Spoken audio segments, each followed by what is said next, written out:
Studijā Tālvalds Stalbergs un raidījums Aktuāla diskusija. Lai Dievs svētī, cienījamie radioklausītāji un skatītāji, priecājamies ar jums tikties nedēļas nogalē raidījumā Aktuāla diskusija, pie mikrofona Tālvalds Stalbergs. Un šajā aktuālajā diskusijā turpināsim mūsu ciklu, ko par to saka Bībele, un šis jau būs 17. raidījums. Paldies jums par jūsu vēstulēm un jūsu jautājumiem. Sveicinu studijā Latvijas Vasaras svētku draugu apvienības goda bīskapu Jāni Ozoliņkeviču. Sveicināti. Un teoloģijas doktoru un misionāru Juriju Doveiko. Sveicināti. Mums ir atrakstījusi Kristīne, gan kā jautājums, gan arī kā savas domas. Par raidījumu Aktuālā diskusija, kur apsprieda Jura Rubeņa grāmatu par attiecībām, nevar noliegt Rubeņa milzīgo lomu un ietekmi Latvijas iedzīvotāju pasaules uzskata veidošanā. Jo viņam bija dāvana vēsti ietērpt vārdos. Es domāju, ka arī šobrīd ir tā dāvana, ne pagātnē. Kas apbrīnojami uzrunāja cilvēkus, stiprināja, veda pie ticības Dievam, veicināja ienākšanu kristietībā. Agrāk es tvēru katru viņa vārdu. Tas pabaroja. Pēdējā laikā Rubeņa runāšana ir vairāk tukšu salmu kulšana, kas beidzas ar vārdiem par iešanu dziļumos, ieskatīšanos sevī. Bet man šobrīd vajag, lai Dievs mani ceļ uz klints augstāk par mani pašu. Rubeņa grāmatu cilvēki pērk, jo respektē viņa viedokli. Turklāt tā tomēr pirmā brīdī pretendē uz kristīgu viedokli. Un cilvēkiem par attiecību tēmu, par seksualitātes tēmu tik ļoti vajadzīgs padoms, sevišķi kristīgs padoms, kristiešu liecības. Tā ir sāpīga tēma. Ģimenes šķīst pa vīlēm arī kristiešu. Pasaule piedāvā savas receptes biezā slānī. Bet kristiešu gudrie, kur ir jūsu ieguldījums šajā lauciņā? Kur saņemt padomu kristīgas ģimenes veidošanā? Tādēļ ar kritiku par Rubeņa grāmatu ir krietni par maz.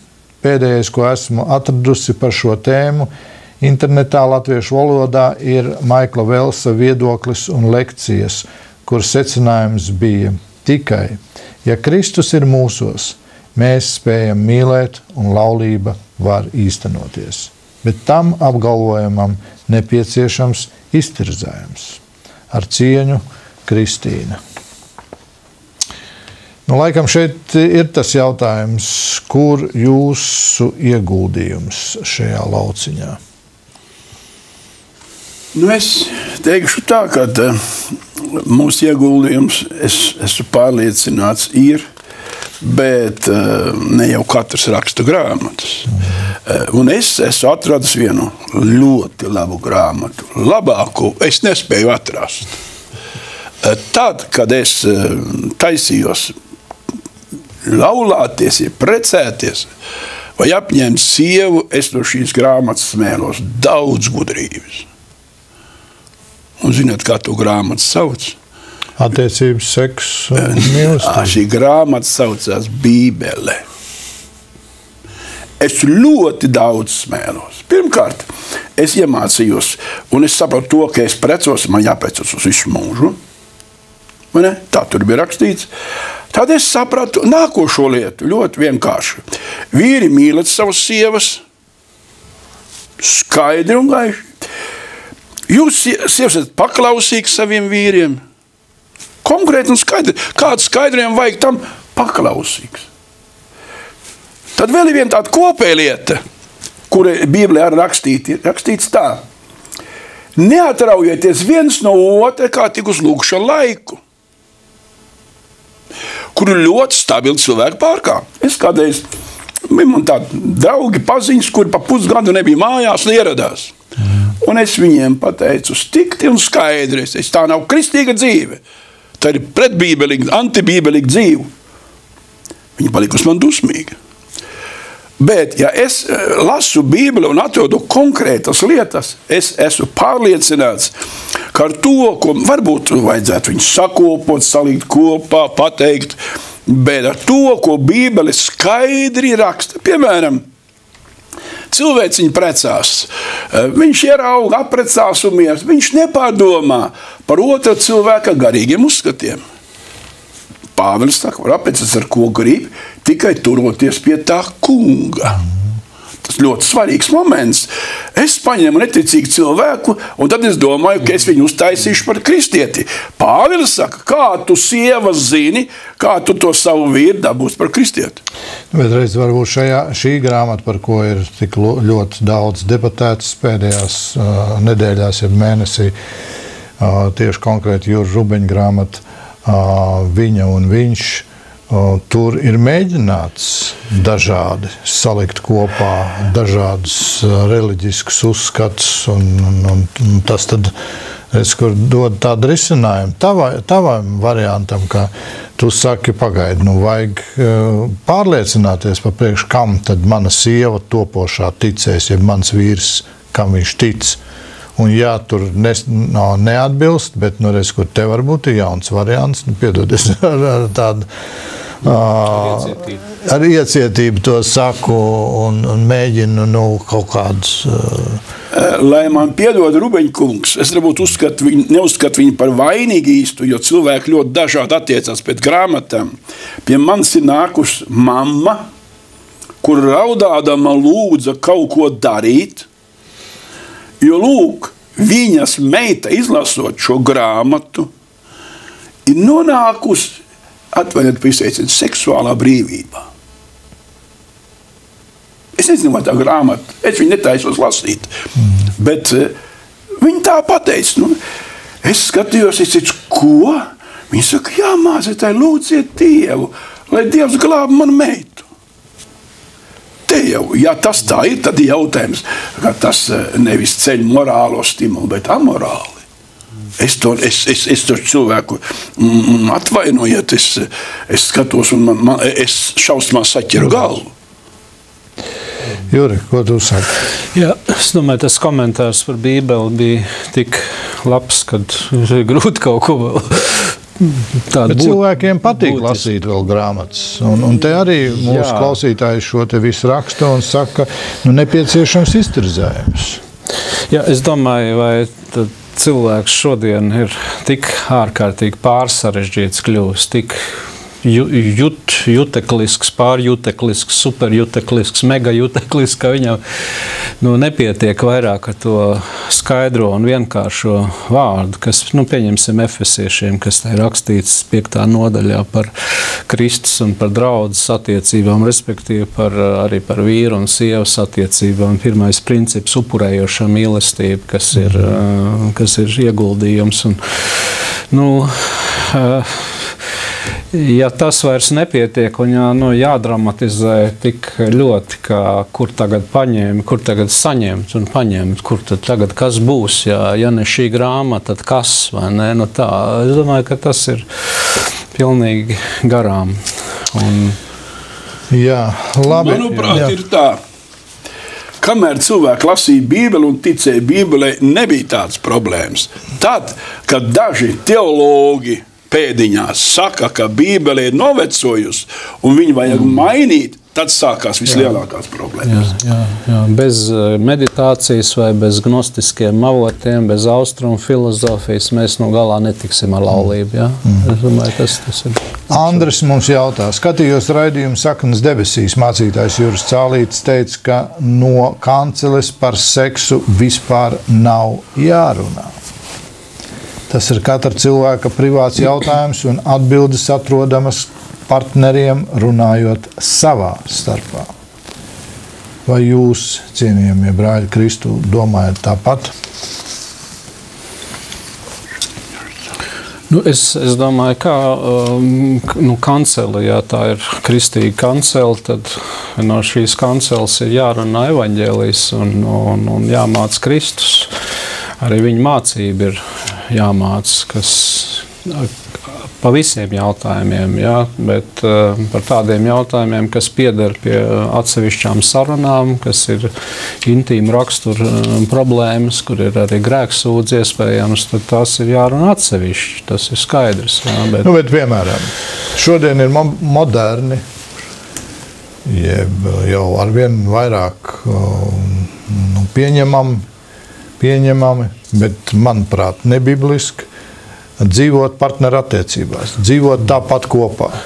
Par to mēs nerunājam no kanceles. Nē, ja tas ir, ja šeit ir runa par seksa emancipēšanu, tad atsevišķināšanu no laulības un padarīšanu par autonomu lietu un padarīšanu par katru personīgu jautājumu. No, tas tādā gadījumā tas ir nepieņemami. Jo Bībele tomēr saka par laulības gultu, kurai jābūt neaptraipītai, tātad vīrs un sieva, 2:1. Es tikko iepriekš citēju rakstu vietu, kur mēs runājam par to, ka neatraujieties viens no otra, lai katram ir sava sieva, sievai savs vīrs, jūsu nesavaldības dēļ. Tā kā nav tā, kāda apostols Pāvils un apostols Pēters neko nerunā par seksu. Es pilnīgi piekrītu tam, un es to esmu savā praksē arī nereiz darījis, kad cilvēki atnāk, viņi runā, viņi grib doties laulībā, mēs apsēžamies un mēs runājam par tieši visām šīm lietām. Jo viena no problēmām, kāpēc cilvēki šķirās, ir viņu, es teikšu atklāti, seksuālā nesaderība.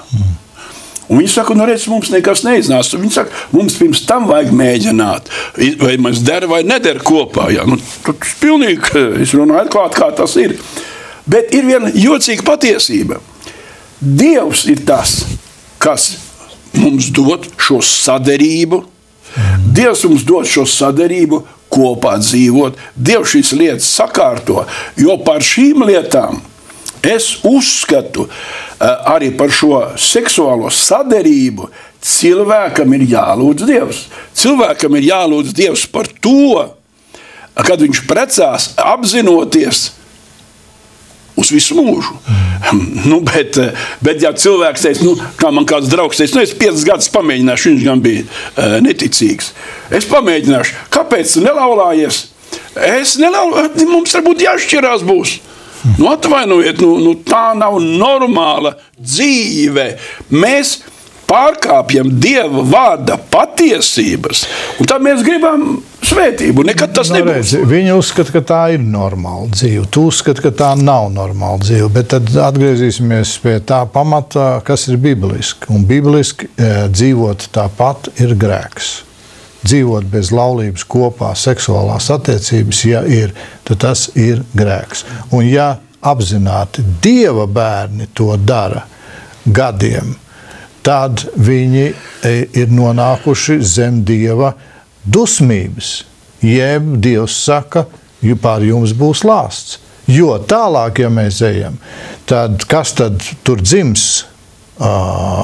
Bērni, kas ir dzimuši ārlaulībā. Šodien vairs to nerunā. Šodien tāds termins, vai tu nepieskaries? Tāds termins kā bastards nekur neparādās, kaut gan tas ir pareizi, bet tas ir ļoti nopietni.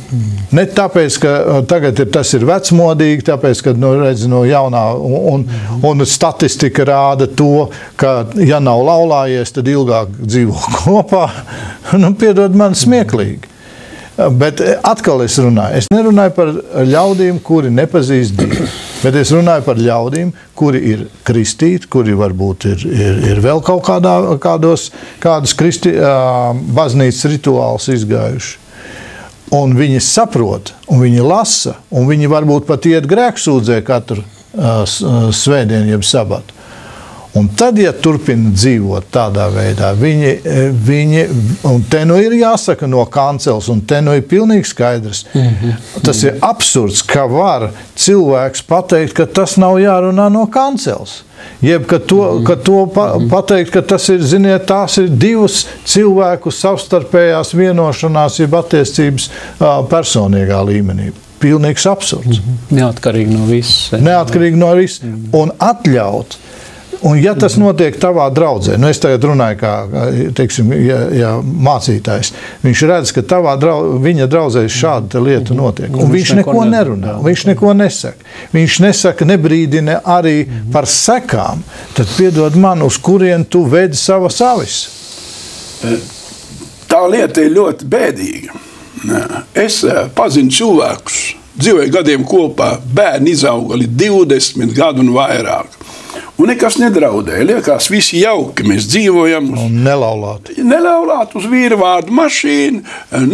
Māja nav uz vīra vārdu. Un vienu dienu vīrs nomirst. Vīrs nomirst. Dabīgi, normāli. Rezultātā mašīnīti ņem valsts. Jo bērniem nav nekāda pamata. Paldies Dievam, cik es saprotu, kaut ko iztiesāja. Es teikšu atklāti, nedoties laulībā nav tikai grēks šai jautājumā, bet tas ir grēks pret bērniem, kuriem tiek liekta viņa godīga mantojuma tiesa. Un viņa status. Un tālāk. Un galvenais tēt padomājiet vēl tālāk. Tie, kuri ar smīnu skatās, varbūt mūsu 3, kā mēs šeit par to runājam. Un jūs tur veči neko nesaprotat. Padomājiet, pasaule ar likumiem saprot Dieva principus. Viņa saprot, vai viņa saprot vai ne, bet viņa rīkojas pēc Dieva principiem. Pagaidi.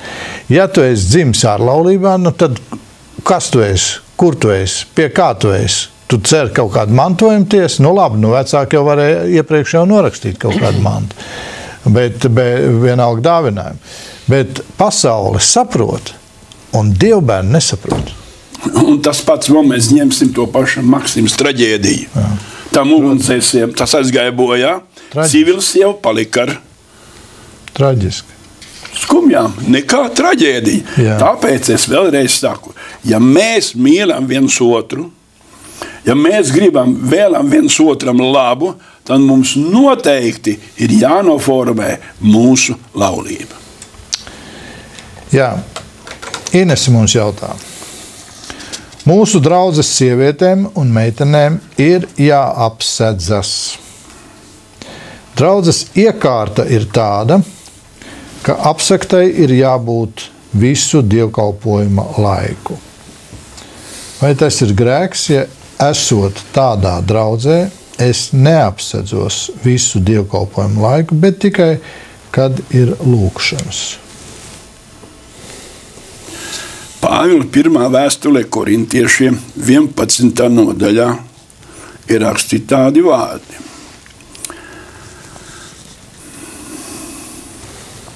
Bet katra sieva, kas ar neapsektu galvu lūdz Dievu vai runā kā praviete, dara kaunu savai galvu, jo tā ir tāpat kā apcirpta. Ja sieva neaizsēdzās, tad lai tā arī apcērpās. Tātad šeit Pāvils runā par to, ja sieviete neapsedz savu galvu, viņai jābūt apcirptai, nevis noskūtai. Ir divas lietas. Ir, kad ir galviņa ir tīra, bez matiņiem, un ir otrā, ka ir apcirpta. Un šeit šis ir svarīgs. Visas ir mūsdienā apcirptas. Tā es neesmu vainīgs, ka viņas visas apcirpta. Tad nav problēmas, tad nav jāapsedz. Tik labi. Es šeit lasu, es nekomentēju daudz, es lasu, kā tie rakstīts. Bībelē ir rakstīts tas, es zinu, ka ir mācība, kur cilvēkam ir naktī jāguļ ar lakatu. Jā, senie letiņi ar aubīti gulēja. Aubīti vienalga, ko. Es uzskatu, jā, šajā draudzē ir tāda kārtība, jāpakļaujas tai vietējai kārtībai, bet principā Bībele neprasa to. Tā es neatrodu Bībelē. Ko tieši?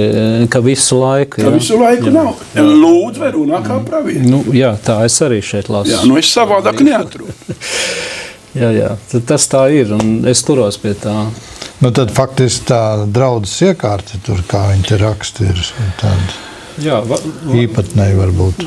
Es zinu šādas iekārtas, es ļoti labi zinu, esmu redzējis daudz, un te ir vēl viena lieta, kad sievietēm un meitenēm viņi raksta, Ines raksta, ka sievietēm un meitenēm. Es šeit savā bībelē atrodu, ka runa ir par, pirmkārt, nevis par meitenēm, bet par precētām sievām. Gunē tur ir lietots vārds. Tas ir klasiskais vārds priekš sievas, kas ir precēti. Jā, pirmkārt jau.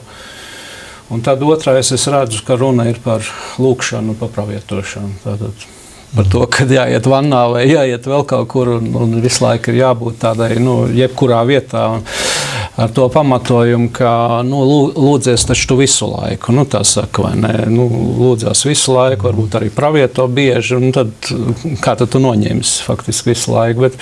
Bet es saprotu, ka runa ir par oficiāliem pasākumiem, par publiskiem pasākumiem, un tad tas ir domāts runājot par lūkšanu un par pravietošanu. Bet, nezinu, mans viedoklis varbūt ir, ja draudze, kurā ir nākuši kopā, un es pieņemu un ticu, ka viņi lasa Dievu vārdu un lūdz Tēva, Dēla un Svēto garu. Un ja viņi ir nolēmuši šādu kārtību, tad lūdzu, lai dara. Mums nav nekādas tiesības tur teikt, tas ir tā, ja tas ir šādi, citur ir vēl citādā kārtība, kur ne visās draudzēs ir vienādas kārtības. Un tad, ja cilvēkam, konkrēti Inesei, varbūt tas nav pieņemam, es uzskatu, ka šodien ir pilnīgi iespēja atrast draudzi, lūgt Dievu, kur iet un atvainojiet, ka es tā teikšu, nestīvēties par šo te jautājumu. Un tad, jo tas rūgtums nāk iekšā abām pusēm. Gan tie, kuri grib savā draudzē kārtību, tie sarūktinās, redzot vienu meiteni, viņa nepaklausa. Savukārt atkal meiteni to darot, ja vienalga sieviete to darot, nepaklausot, jau arī sevī ienes rūgtumu, jeb kaut kādā veidā nepaklausības. Un tad šī te stīvēšanās, kurš kuru uzvarēs? Vai tas ir vērts? Vai tas ir to vērts, mīļie? Vai tas ir to vērts?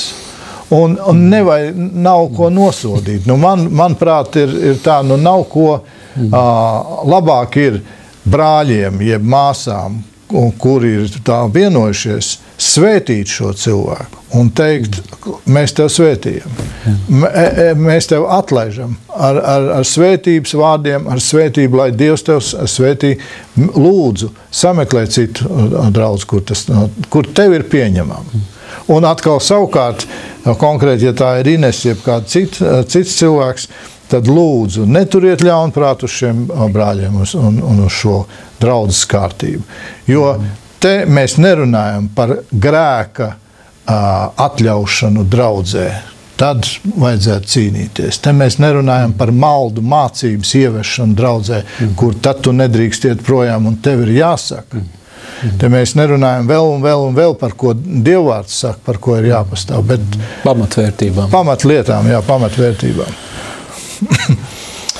Paldies, Ines, paldies par šo jautājumu. Un es zinu to, ka daudziem šāds jautājums ir. Un es arī esmu bijis šādās draudzēs un tā pavēroju un skatos.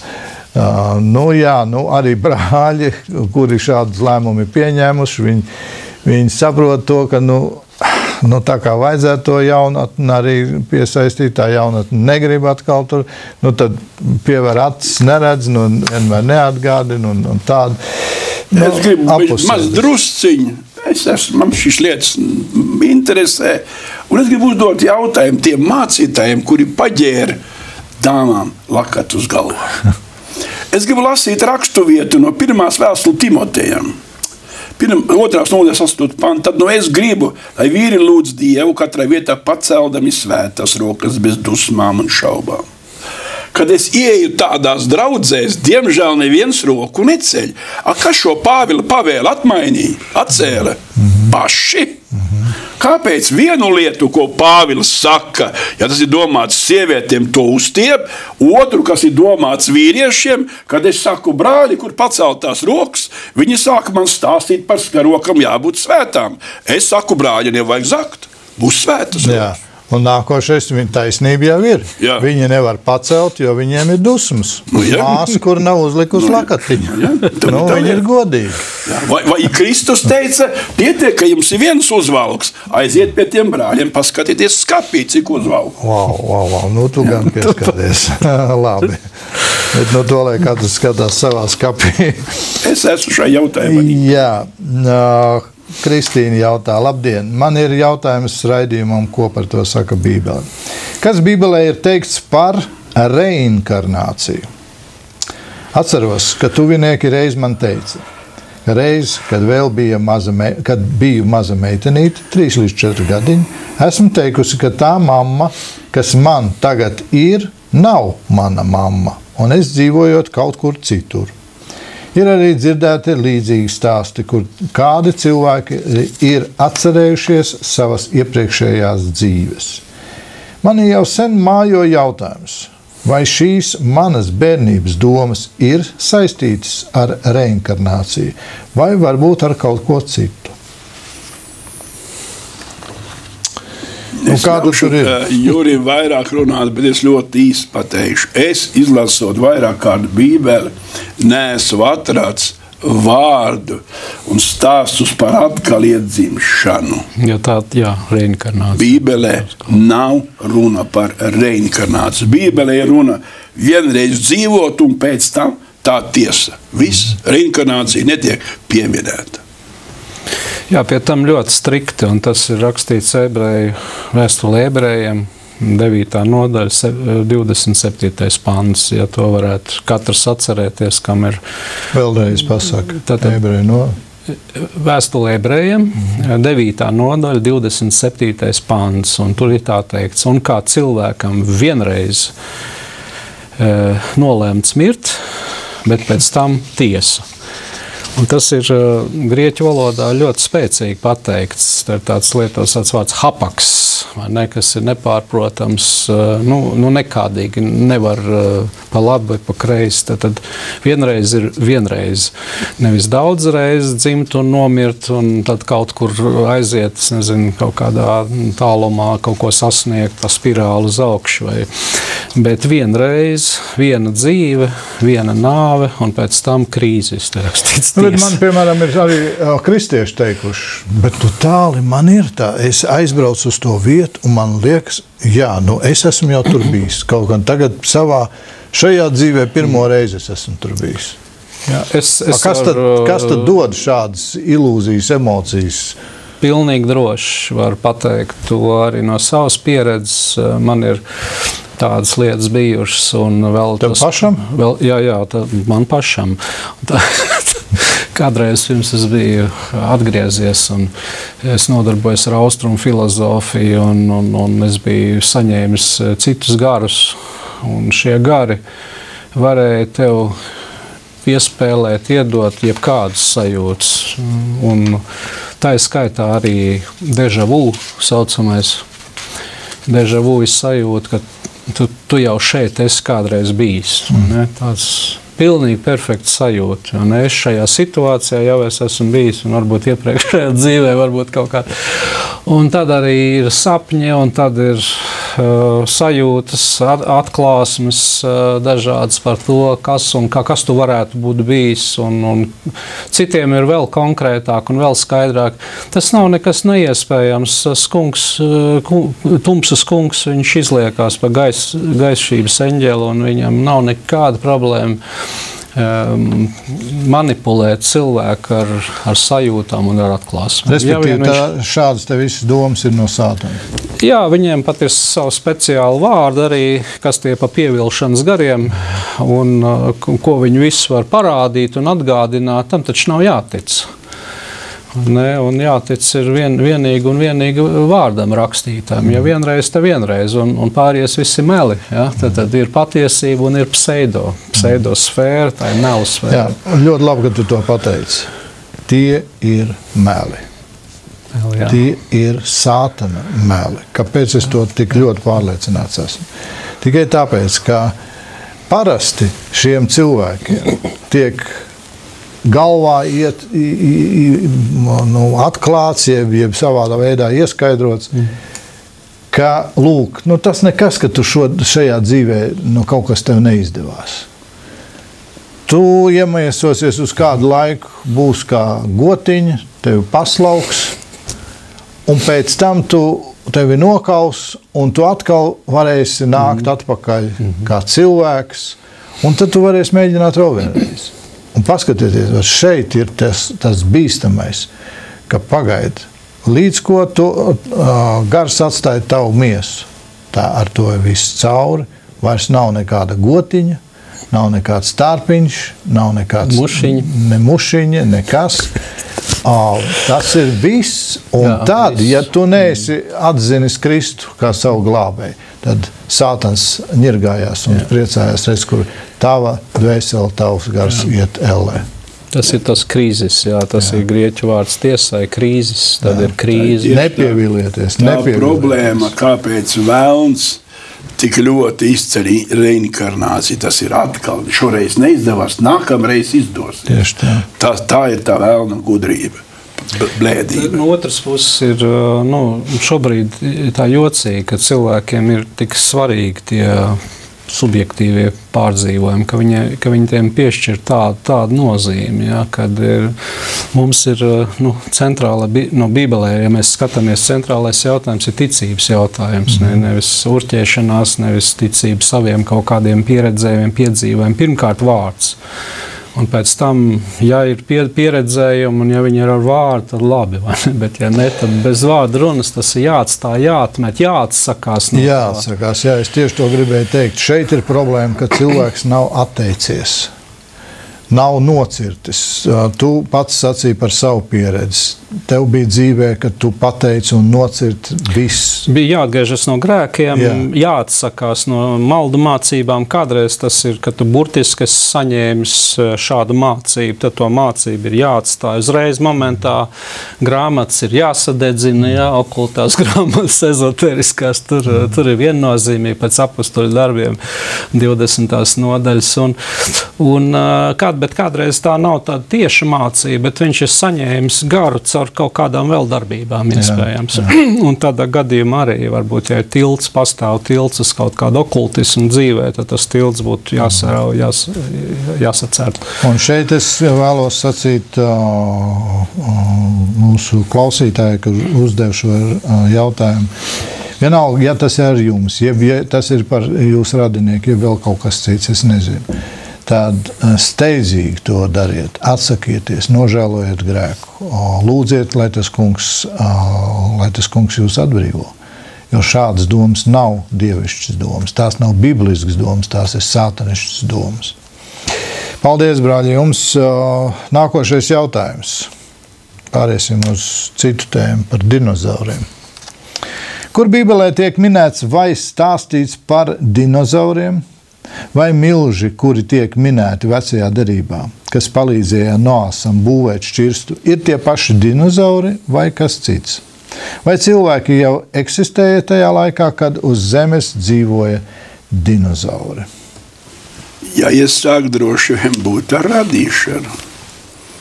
Un te ir rakstīts, tas ir kurā dienā, 4. tas ir lai ūdeni muģ, rakstīts ļoti jauki. Dievs radīja, manuprāt, 5. dienā visus dzīvniekus, jūras, zvērus, visus dzīvniekus rāpa pa pulkiem, pilda ūdeņus. Katru pēc savas kārtas, tad viņš radīja. Ja tur bija dinozauri, tad viņa arī bija. 6. dienā, ja es pareizi saprotu, viņš radīja cilvēku.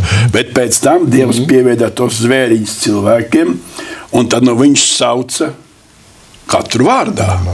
Bet to, ka ja tā dinozauri bija, par ko zinātnieki strīdās, un cits saka jā, un cits nē, jo zinātne tā ir plaša darīšana, un tur grūti izprast. Bībele nerunā par dinozauriem, Bībele runā par dzīvniekiem uz zemes, jūrā. Un tātad, kādi viņi bija, tādi viņi bija, Un viņus radīja 5. dienā, 6. dienā tika radīts cilvēks. Nu šeit ir salikts gan tā kā kopā dinozauri un milži. Bet to priekš par to pirmo jautājumu, tad tas būtu otrais. Es gribēju papildināt un teikt, ka Bībele runā gan konkrētāk pat vēl. Tas viss ir pilnīgi 100%, ko tu saki, Jāni. Bet ir, piemēram, Ījāba grāmatā mums ieskats Ījāba grāmatā 40. nodaļā. Mums ir apraksts no 15 līdz 24. Un te ir pieminēts vārdā tāds radījums kā Behemot. Jā. Viņu nereti arī atstāja netulkot tāds, kāds viņš ir, un raksta skat Begemots. Jā. Bet pēc tā apraksta, kāds tur seko, 15 līdz 24, nu, tas neizskatās pēc Begemota. Tas nav hipopotāms, saucamais, jā, kas ir Begemots īstais. Jā. Tas ir dinozauram līdzīgs kaut kas tāds, kas ir katrā ziņā. Te ir vesels apraksts, netērēsim varbūt laiku, bet to var izlasīt, ka tas ir viņa kauli, ir kā varā lietas caurulis, un tur milzīgs tāds spēks viņam ir un neparasts izskats, un tas ir viens. Un otrais ir 40, turpat tajā nodaļā, Ījāba grāmata 40:25, mēs latviešu bībelēs lasām par Leviatānu. Un Leviatāns ir pēc visa tā, ko mēs zinām arī šajā aprakstā. Nu, tas ir vēl ne tikai dinozaurisks, bet arī pūķisks izskatās. Tas ir ar uguņiem vēl šaudās un spļaudās. Ja? Tas ir ar tātad mugurā un vairogi un, teiksim, riktīgas zvīņas, bruņas un spēks neparasts liels. Tad, ņemot talkā vēl arī citas raksta vietas, kur Leviatāns parādās kā jūras briesmonis, kā tāds... Atklāsmes grāmata. Tas ir, jā, arī simboliski lietots, bet arī burtiski un poētiski lietots psalmos. Bet mēs zinām, ka viņam ir simboliska nozīme, ka tas vedina mūs domāt pat par sātanu, jā, simboliski runājot. Bet tā, pēc apraksta, jā, šie te neparastie dzīvnieki, par kādiem varētu teikt, ka, nu, teiksim, nosaukt viņus par dinozauriem pastāv. Nu, labi, un tad otrs jautājums, kas palīdzēja Noasam būvēt šķirstu? Katrā ziņā mēs neatrodam, tas varbūt no filmām kādām ir. Es neesmu skatījies, bet man tā liekas, ka tas varētu būt no filmām. Jā, tas ir, jo filmā par Noas, it īpaši pēdējais piemirs nosaukumu, tur ir šie milži, kas palīdz. Tas neiet nekādīgi cauri, tas ir mistrojums, man liekas, speciāli, jo milži, tā kā viņi, kā par viņiem ir rakstīts vecā derībā, tātad pirmām kārtām nav milži. Milži, tas ir, var teikt, tāds otrais jēdziens. Pirmais ir ebreju valodā, viņas sauc par nefilīmiem. Nefilīms ir kritušais. Un tā ir hibrīda rase, kas ir saistīta ar kritušo eņģeļu un cilvēku dzimumu sajaukšanos. Un, lūk, rezultātā varētu būt arī bijuši milži, ja, bet varbūt ne visi bija tādi. Tas ir atšķirīgs jautājums, cik lielu un kad un kā. Bet fakts, ka tā ir hibrīda rase un tie ir atkritušie. Un viņiem ar Noasu nebija nekāda saistība tieši otrādi. Tie bija tie, kas turēja sev šķīstus no tā un kas varēja arī glābties Dieva žēlastībā. Tā kā par dinozauru vai milžu palīdzību Noasam diez vai Bībele mums kaut ko vēst. Bībelē šeit es esmu atšķīris 6. nodaļu, 1. Mūzus. Nu, nav runa par milžiem. Nav runa arī par tiem pašiem dinozauriem, kas palīdz, bet tie dzīvnieki droši vien nepalīdzēja būvēt. Un ir ļoti svarīgi apzināties to. Stāsts par Noa. Stāsts par Noa, jā. Un problēma ir tā, ka mums bieži vien sajaucās kopā kinofilmas mums sajaucās kopā svētais grāls, mums sajaucās kopā viņš un viņa, un mēs visu to metam vienā maisā, un tad vēl kaut ko klāt, un tad mums iznāk tā, ka mēs jautājam, kur tad tie milži ir, kas palīdzēja tam Noam būvēt to šķirstu. Un tā problēma rodās tikai un vienīgi tāpēc, ka mēs par pamatu neņemam Bībeli, bet mēs par pamatu ņemam cilvēku izdomājumus. Jā, nākošais jautājums. Jautājums par Amerikas āmīšiem, kas bieži ir apspriesti humoristiskā, nenopietnā veidā. Cik zinu, viņu ticība un prakses balstās Bībelē. Laikā, kad cilvēku dzīve šķiet neiedomājama bez YouTube, Facebook, citām ziņu un izklaides lapām, kā jūs vērtējat viņu izvēli palikt pagātnē un dzīvot vienkāršāk, savādāk? Vai ir grūti atslēgties tā pēdiņās no pasaules? Dažreiz tiešām gribētos nest mājā ūdeni ar rokām un vakara filmas, jeb ziņu vietām, iziet laukā, pavērot saulrietu. Bet kā lai to izdara? Ja darbs un pienākumi burtiski piesien pie e-pasta un ir jābūt uz strīpas, jāzina par to, kas notiek pasaulē. Vai būtu gudri atslēgties no tehnoloģiskās pasaules?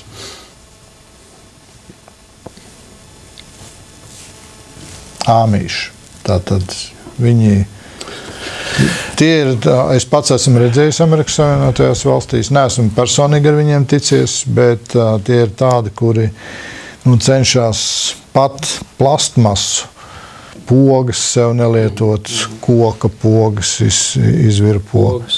Jā, bet visā ziņā esmu arī redzējis filmas par āmīšiem, ļoti pozitīvs un ļoti tādas arī dievbijīgas. Un nav nekas, ka tie būtu kādi cilvēki, kuriem būtu kaut kā sašķobījies prāts, jeb kaut kāds nepareizs. Bet viņi turās pie veciem principiem, viņi pasaka nē, visām jaunām tehnoloģijām nē. Kaut gan, jau esmu dzirdējis arī liecības, kur cilvēkiem ir bijuši saskarsme ar āmīšiem, jo faktiski viņi jau arī ienāk ar savu kaut kādu pakalpojumu sabiedrībā un sniedz kādus pakalpojumus, vai tur cepu, vai vāru, vai šuju, vai kaut ko tam līdzīgi. Kaut kā jānorēķinās ir. Un daudz savādāk nevar norēķināties, ne tikai skaidrā naudā, bet viņiem jau ir internetu pieslēgums ir, vismaz, lai rēķini izrakstītu firmai un apmaksātu bankā kontu.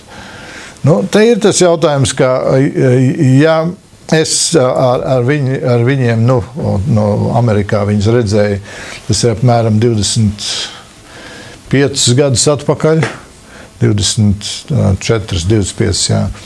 Tad, tagad jau 25 gadu laikā jau ļoti strauji viss ir izmainījies.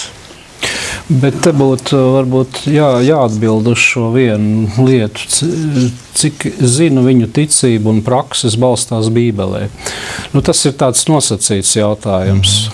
Ja mēs paskatāmies vēsturi, runa ir patiesībā par vienu vīru vārdā Jākabu Amanu. Tas ir Šveices anabaptistu kustības cilvēks, menonītas sludinātājs.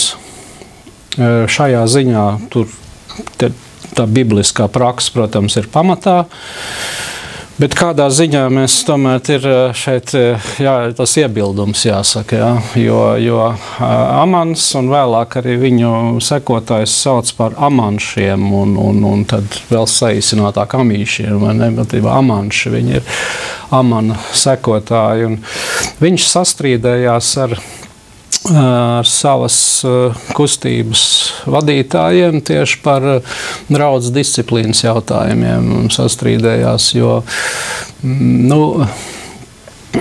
kuri tad būs tie glābtie un kur ir tie vienīgie glābtie.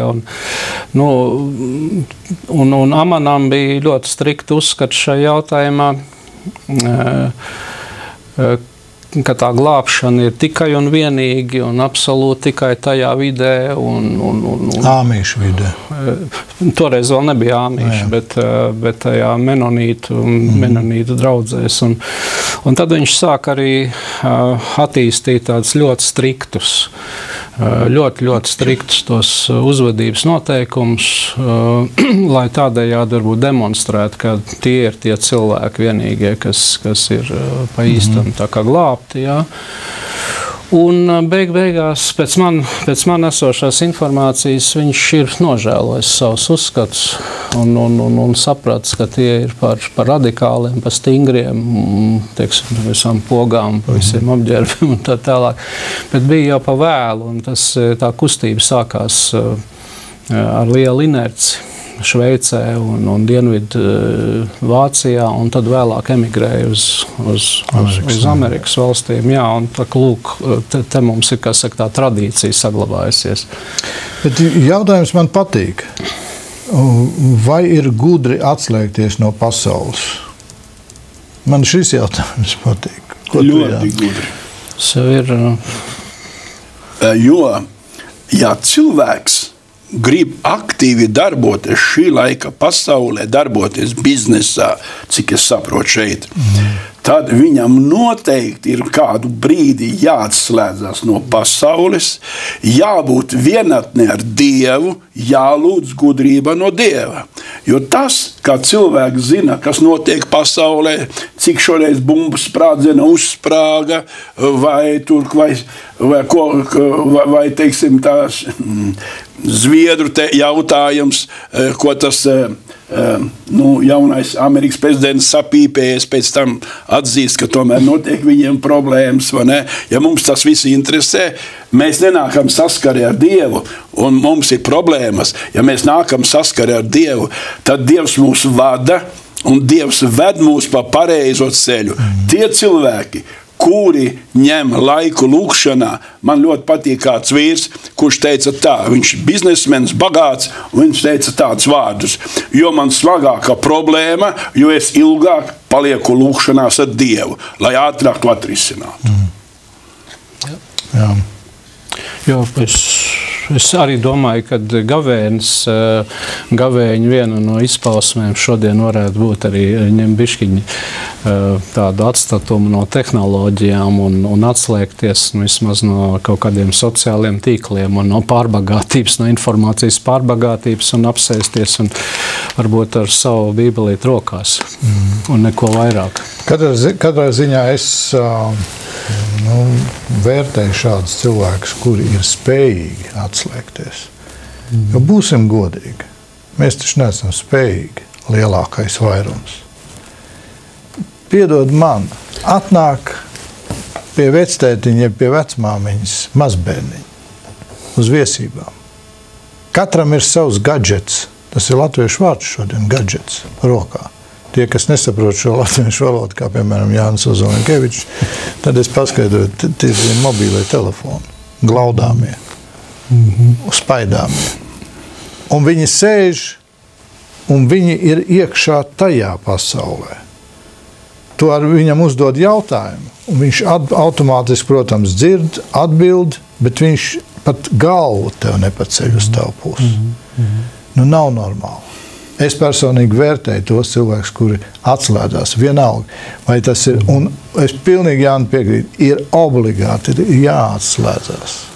Un tas nekas, kā vienu dienu nevarēs tev sameklēt, sazvanīt, jeb caur e-pastu. Es esmu dzirdējis nepārtraukt e-pasts vaļā, un kā noklinkšķ, tā man uzreiz atpakaļ. Kas tas ir? Kur tad ir tavas attiecības? Kur ir tava dzīve? Tad, protams, es nevienam nepārmetu. Ja kāds tā vēlās, lai viņš tā dara. Bet arī no otras puses es gribu iedrošināt tos cilvēkus, kuri ir atslēgušies, jeb atslēdzās. Turpiniet to darīt. Bet ar vienu noteikumu, ja jūs esat pieslēgušies pie tā kunga. Ja jūs neesat pieslēgušies pie tā kunga un esat atslēgušies no pasaules, nu tad ir traģēdija. Tad jūs ejat ļoti strauji bojā. Bet lai Dievs svētī un pasargā. Kādus gadus atpakaļ es sastapu vienu brāli nejauši Baltkrievijā, ticīgu brāli, kas bija starp citu vēl kaut kāds priekšnieks darbā. Nu, kādā viņš tur strādāja. Viņam nebija mobilais telefons. Un tad skatījās tiešām uz viņu. Nu, bet ne, tā ar abrīnu, kā tu to dabū gatavu. Jā. Un viņš tomēr turpināja darbu. Jā, strādāja un svētīgs visādā ziņā un varēja izmanīties. Jā, es zinu brāļus un es zinu vīrus, kuri brīnišķīgi pat pasaules līmeņa mācītāji, sludinātāji, kuri vispār nepieskarās kompjuteriem. Viņam nevajag. Viņš lasa, viņš raksta. Ja kaut kādas domas grib vēl ātrāk pierakstīt, tad ieslēdz diktafonu, tur ierunā, bet nekādā gadījumā ar kompjuteri. Bet atkal, te ir abas puses. Neskatīsimies uz tiem, kur lieto kompjuteris, ka tie ir cauri ar viņiem, un neskatīsimies uz tiem, kuri nelieto neko, kā ar viņiem ir cauri. Absolūti nē. Pats galvenais te ir tā attiecības ar to kungu. Un ar vecvecākiem. Tu jau pareizi pateici, maz bērni atnāk un sēž. Jā, tu arī to esi piedzīvojis. Tas vēl nekas labi ar mani veci, bet sanāk jaunieši, sēž katrs savā stūri un min. Un pēc tam saka, pazas, ko es te uzrakstīju, tu redzi? Drīz jau vairs runāt nemācies. Bet tu saproti, tā sērga lēnām pārtapa, zini no kā?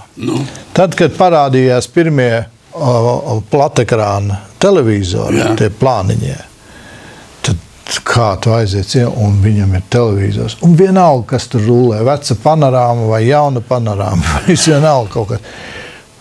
Pagaid, mēs esam sanākuši kopā uz jubileju, piemēram. Un fonā iet kaut kāds televizors. Piedod man, kas tas ir? Izslēdz viņu ārā. Nocērt, atkal es te pāsu. Piepildu to telpu, citādi garlaicīgi. Nocērt to šļauku, lai viņš apklūst. Redzi tādi.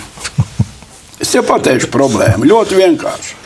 Tad, kad tu biji jauns, es biju jauns, mēs sanācām kopā, un ko mēs darījām? Mēs dziedājām. Dziedājām dziesmas, dziedājām. Paprasti šodien jaunatnē, kura māk tikai dziedāt. Atgādināsim, ka mēs nedziedājām dziesmas zem galda, bet pie galda. Pie galda, jā. Dzējs skaitījām, uzdod jauniešiem, kuri prot dziedāt. Tie 4, kas slavēšanā, pārējie jau neprot. Tagad viņi sanākuši kopā, ko viņi darīs. Viņi ir, es teikšu tā, atvainojiet, viņi ir garīgi, galīgi nabadzībā un dziļā. Jā, vai Dievs ved ārā. Bet ar vārdu neko mēs nevaram atslēgt. Nē, protams, ja nāk pie manis, tad piedodiet man, tad man ir stingri noteikumi. Bez maz vai lūdzu atstāju visus gadžetus vestibilā, jeb kaut kur koridorā. Ieročus nolikt. Jā. Jo to tomēr nosaka katra nama saimnieks. Un, mīļie draugi, ja jūs nākat pie manis, tad jūs nākat pie manis. Ja Jāni pie tevs nāk, atvainot, es tev to varu teikt, cik ilgi tu vēl dzīvos? Mēs to nezinām. Dievs to zina. Bet mīļie bērni un mazbērni, bērni to saprot, es to ticu, bet mazbērni un varbūt mazbērni. Cik ilgi vectētiņš un vectētiņš vēl būs? Kad mēs varam parunāt, kad mēs varam viens ar otru kaut vai apkaunt, kaut vai klēpī pasēdēt. Nē, visu laiku gadžets ir klēpī. Padomāsim par to. Un pie tā ir vainīgi ne jau bērni, bet vecāki un arī vecvecāki. Es arī esmu vainīgs. Jo ja es atļauju savā namā, aicinādams uz viesībām, nodarboties ar spēlītēm, katram rokās, atvainojos, tad kas tad ir vainīgs? Es esmu vainīgs. Protams, daudziem tas varbūt nepatiks, bet, Un vēl pēdējais jautājums. Ļoti sarežģīts, brāļi. Kā zināms, Ādams un Ieva tika radīti, un viņiem bija balta ādas krāsa. Un šeit ir jautājums, tu apšaubi to? Provokatīvs. Tu apšaubi man sacīto? Kad Dievs sajauca ādas krāsu, kad Dievs radīja ar dažādām ādas krāsām. Ja Ādams un Ieva bija, mēs taču ticam, ka viņi bija vienā ādas krāsā, jo tur ir pat kauls no mana kaula.